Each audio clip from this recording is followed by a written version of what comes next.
in a NATO airstrike. It's the third such incident in recent days. Our correspondent Wira Davis filed this report from the scene. After a long stalemate, a big push to the front today. Dozens of rebel tanks and rocket launchers heading towards Brega and Gaddafi's troops under what they expect will be the protection of NATO air cover. The NATO planes do attack, but apparently against the wrong side. And casualties were soon being rushed back from the front line. The emergency room and every other available ward was full of the wounded. Many of the dead had been left at the scene of the attack.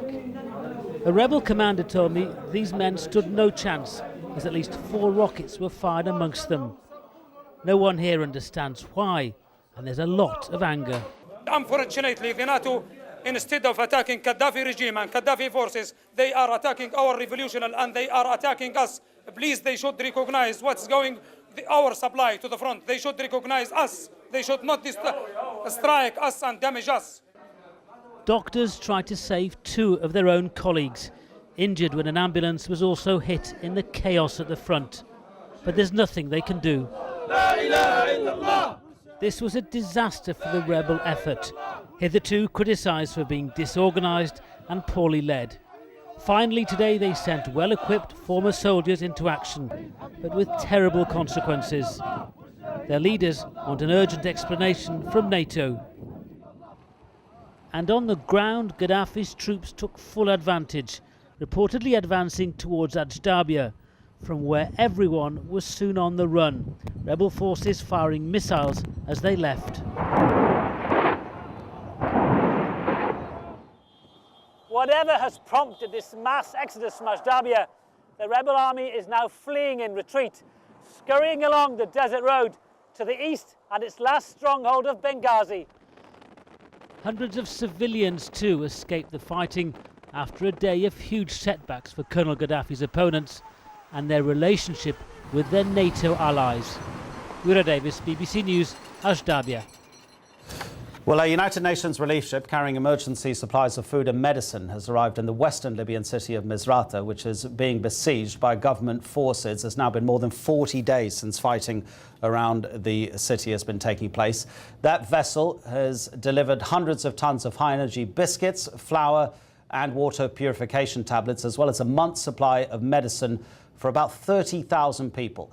A spokesman for an organisation which calls itself the Libyan Freedom Group joins us on the line from Misrata. Thank you very much indeed for your time. I just wanted to first ask you about these rebels who were killed by an apparent NATO airstrike. And I understand that Abdel Fattah Yunus, the leader of the rebels, has actually claimed NATO has apologised for mistakenly attacking those rebels.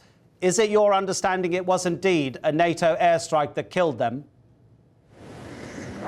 I hope that's a mistake, but I don't have a lot of information about that because the electricity in Misrata was cut off for about 12 hours.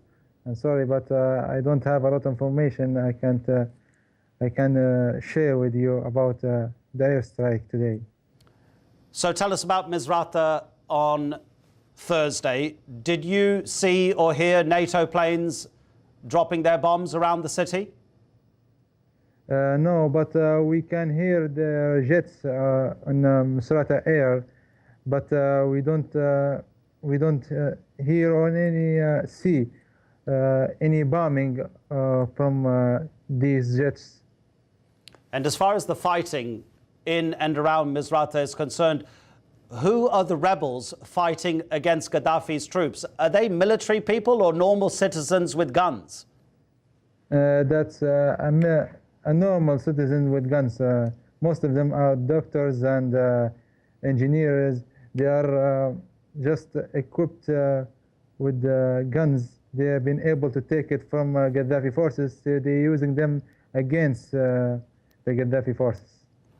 And as far as this aid shipment that has arrived, how easy is it to distribute the aid if Gaddafi's snipers are inside the city? Can everybody who needs that aid get it?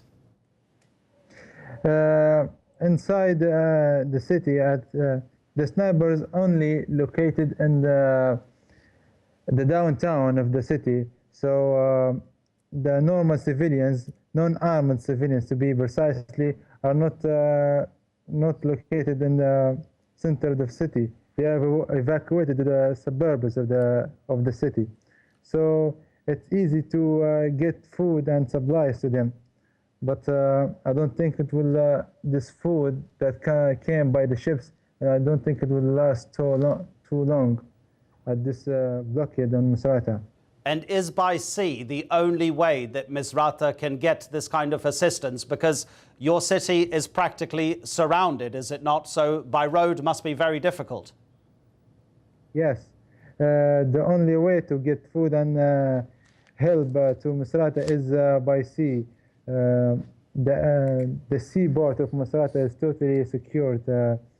I have friends in the seaport. They told me that the seaport is totally secured, so the ships can arrive and bring their packages freely. All right, thank you very much indeed for your time. Now, the former Libyan Foreign Minister Moussa Koussa has been interviewed by Scottish police who are investigating the Lockerbie bombing. Mr. Koussa arrived in Britain last week, saying he was no longer willing to work for Colonel Gaddafi. The Scottish government has been criticised for releasing the only person ever convicted for the 1988 Lockerbie bombing. Away from Libya, a gunman has shot dead at least 11 children at a school in the Brazilian city of Rio de Janeiro. Police said he entered the building carrying